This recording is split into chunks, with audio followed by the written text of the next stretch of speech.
Gold looks like the final form of money.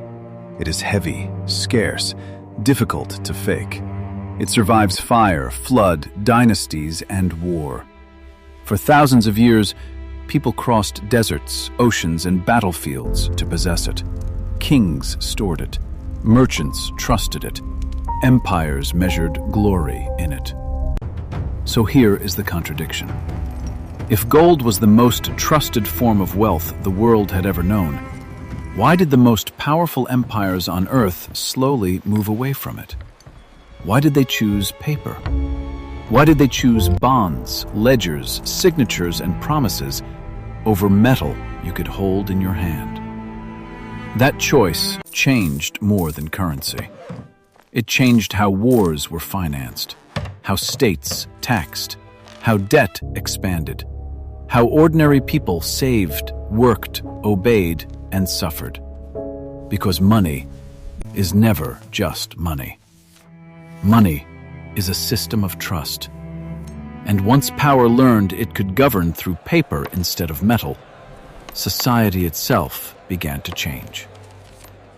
So this is the real question. If gold felt more real, why did empire abandon it? This is not just a story about currency. It is a story about what happens when money stops being a thing and becomes a system. Because once that happens, money begins to reach far beyond the market. It reaches into war, into taxation, into debt, into law, into the daily rhythm of ordinary life. It decides how long a state can fight, how much pain it can postpone, how deeply it can reach into society without appearing to use force. That is why this history matters. Gold set limits. It forced power to live closer to what it actually possessed.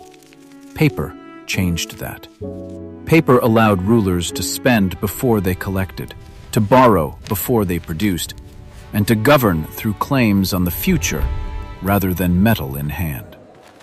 And once that door opened, the meaning of money changed with it. Because money does not only move wealth, it organizes trust. And when trust is redesigned, society is redesigned with it. So beneath this story about gold and paper lies a larger secret. The rise of paper money was not just a financial shift. It was a transformation in the reach of power itself. Before paper began to rule, gold and silver earned their place the hard way. They were trusted because they did not depend on memory, loyalty, or promises. A coin could pass between strangers who shared no language, no ruler, no religion, and no reason to trust one another. Its weight could be tested. Its metal could be judged. Its value did not vanish just because a king died or a border moved. That made precious metal powerful. It crossed frontiers. It settled long-distance trade. It stored wealth in a form that could survive disorder. For merchants, it reduced uncertainty. For rulers, it concentrated power. For empires, it turned tribute, conquest, and commerce into something portable. But metal had limits. It worked well as money for exchange. It worked well as money for storage. It did not work as well for governing vast systems of war, taxation, administration, and debt. A coin can travel. An empire has to do more than travel. It has to organize obedience across distance. And that is where metal, for all its strength, began to look too small. Gold looked honest because it resisted manipulation. You could not summon it with a decree. You could not expand it with a signature. Its discipline felt moral precisely because it stood outside human convenience. But that was also its weakness. When a state needed to pay soldiers before dawn, buy grain before winter, build ships before an enemy arrived, roll debt before panic spread, or hold a fragile system together for one more month. Metal was often too slow, too fixed, too finite. Gold could preserve value. It could not always mobilize society at the speed power demanded. And that is the paradox. The stronger money looked in substance, the weaker it became in moments of emergency. The weaker money looked in substance, the stronger it became as an instrument of state action. Paper was easier to abuse, but it was also easier to deploy. It allowed governments to move first and settle later, to command resources before they physically possessed them. That changed everything. Because once rulers discovered they could govern through claims instead of metal, money stopped being only a store of wealth. It became a machine for mobilization. The first great breakthrough did not begin in London, Paris, or New York. It began in Song, China. That matters because paper money did not first appear as a theory about modern economics. It appeared as a practical answer to a practical problem. Commerce was expanding, cities were growing, distances were long, and metal, for all its credibility, was heavy, slow, and awkward to move at scale. A large trading world was beginning to outgrow the convenience of coin. So paper entered history not as a manifesto, but as logistics. At first, it made exchange easier. Merchants could move claims more easily than copper or silver. Transactions could stretch farther without dragging weight across roads, rivers, and mountain passes. But the deeper change came when the state understood what this meant. Paper did not only lighten trade, it widened administrative reach. It allowed authority to record, redirect, and organize value across a broader space than metal alone could manage. And that is the surprise. Paper money was not simply a Western modern invention. It was an earlier discovery that once money becomes easier to move, power becomes easier to scale with it. What Song China reveals is the first rule of paper money. It does not begin as philosophy. It begins when society grows beyond the natural limits of metal. Once trade becomes wider, distances longer, and coordination more complex, coin starts to show its weakness. Metal can carry value. It cannot carry complexity very well. That is when paper appears. At first, it looks harmless, a convenience, a lighter claim, a practical shortcut for merchants, transport, and exchange. But convenience is rarely where the story ends. Because once a state sees that value can move without metal physically moving, it sees something larger than commerce. It sees administration. It sees reach. It sees the ability to organize people, payments, records, and obligations across a wider space. And that is the real transition. Money stops being only an object you hold. It becomes a system that connects trade, authority, and distance. This is where the meaning of money begins to change. Not yet into collapse, not yet into modern central banking, but into something more powerful. A form of trust that can be arranged, directed, and scaled. And once trust can be scaled, power can be scaled with it. If precious metal alone could secure power, Spain should have been untouchable. Silver flooded in from the New World. Galleons crossed the Atlantic, carrying what looked like destiny in physical form. To the rest of Europe, it must have seemed as if the empire had found the secret.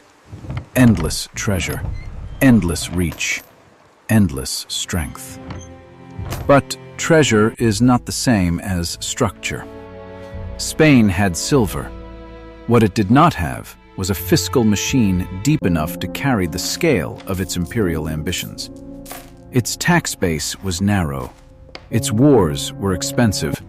Its borrowing kept outrunning its ability to absorb the shock. So the metal kept arriving, and the pressure kept building. That is the point people miss. Gold and silver can fill a treasury.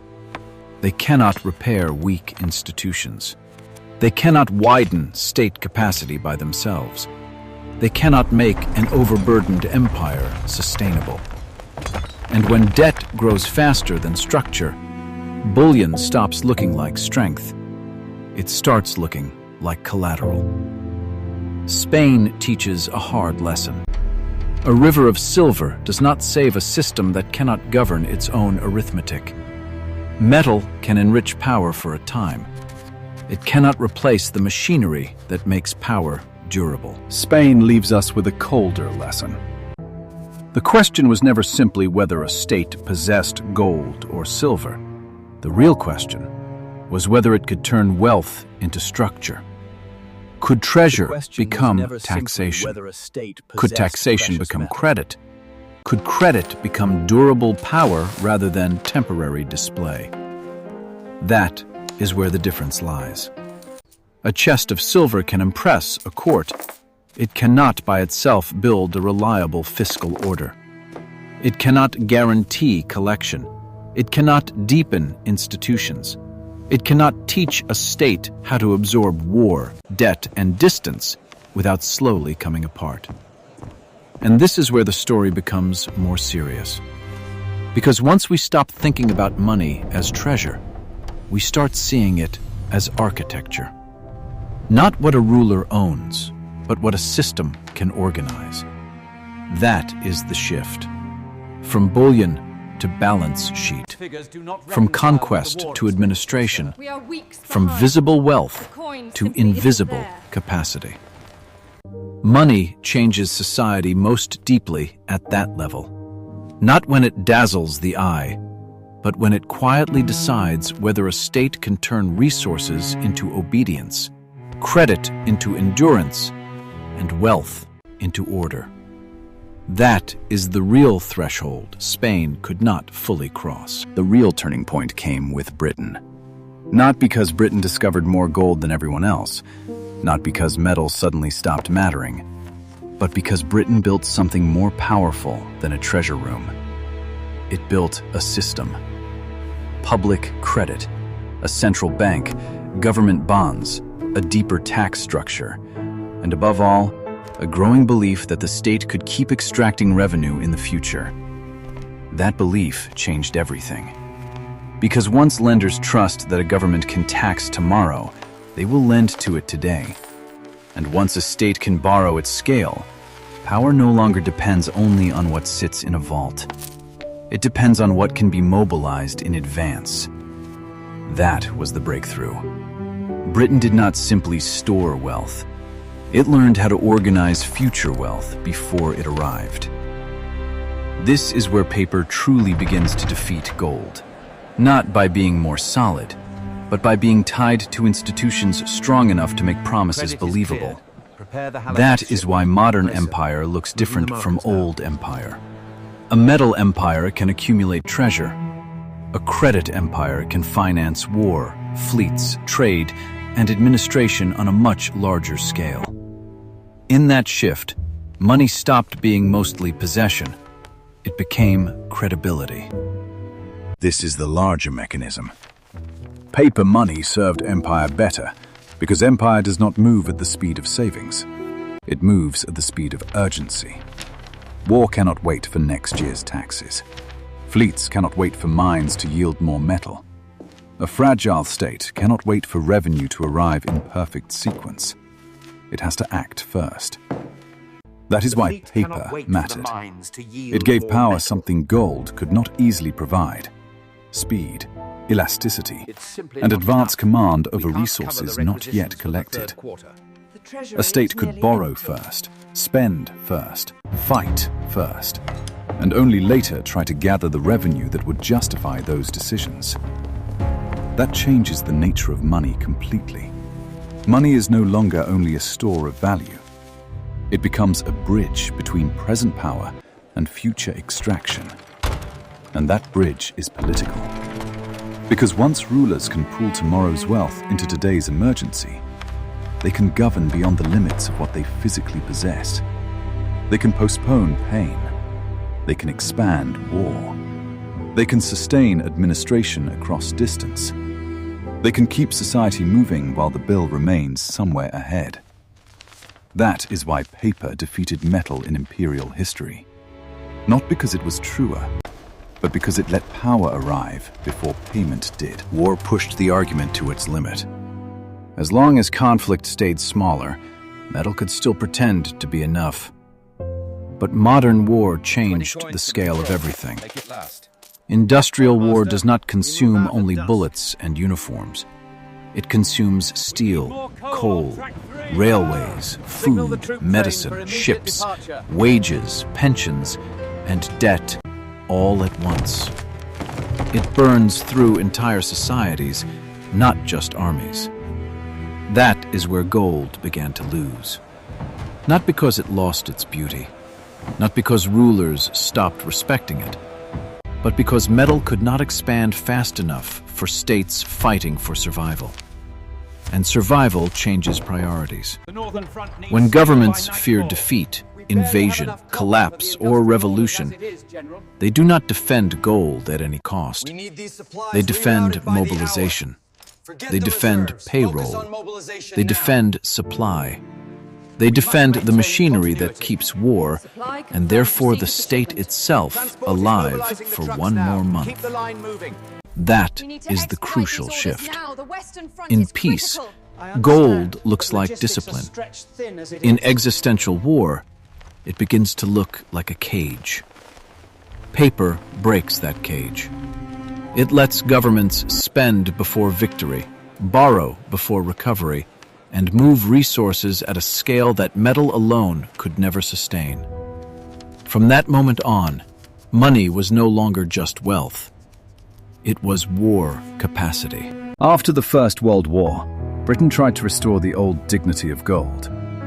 On the surface, it looked honorable. A return to discipline, a return to credibility, a return to the idea that money should once again be tied to something harder than politics.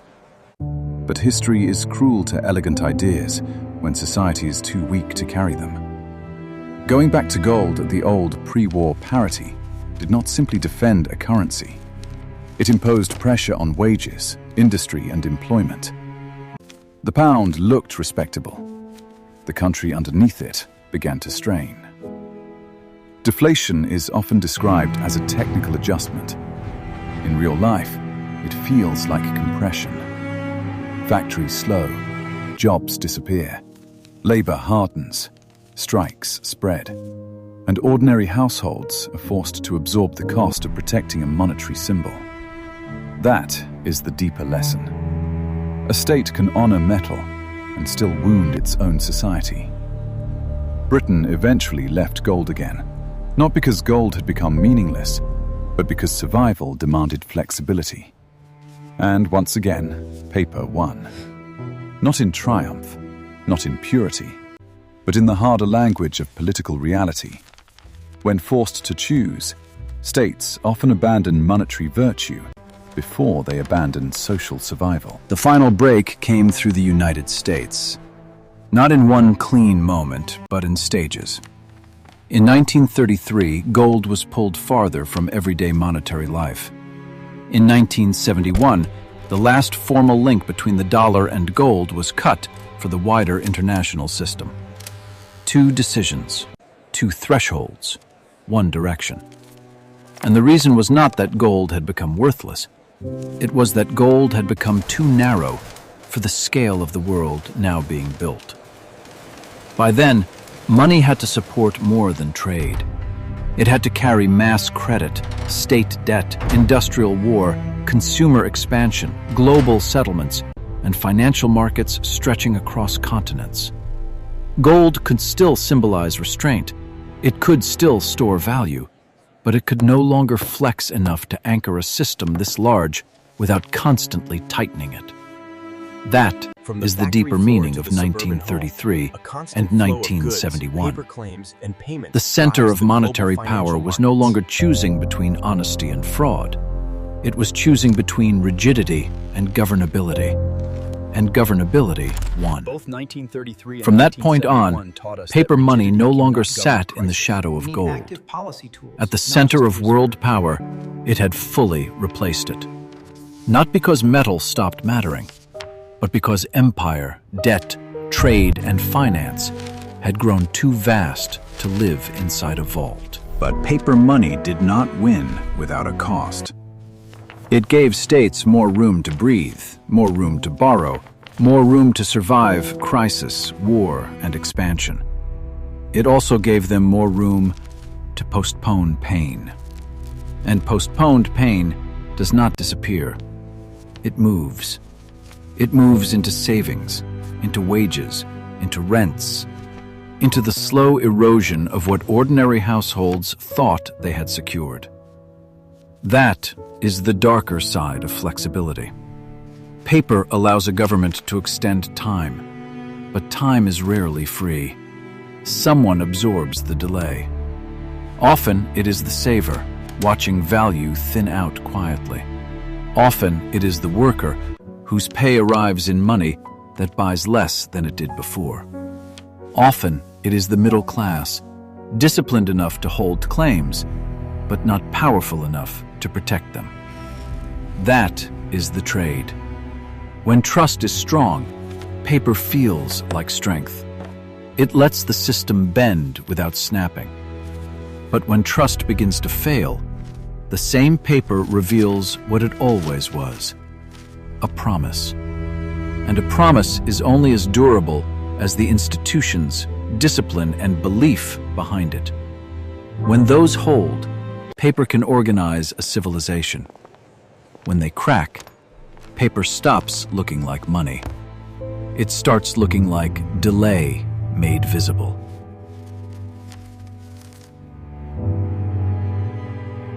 Paper money does not only change policy, it changes daily life.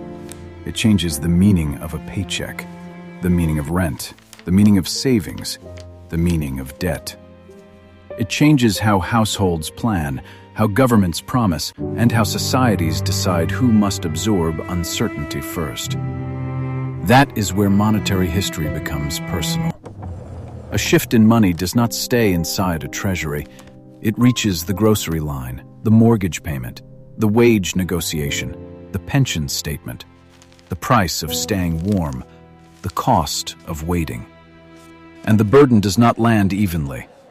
The wealthy usually have more exits. They own assets, diversify risk, move capital, hedge exposure. They have distance from the cash register.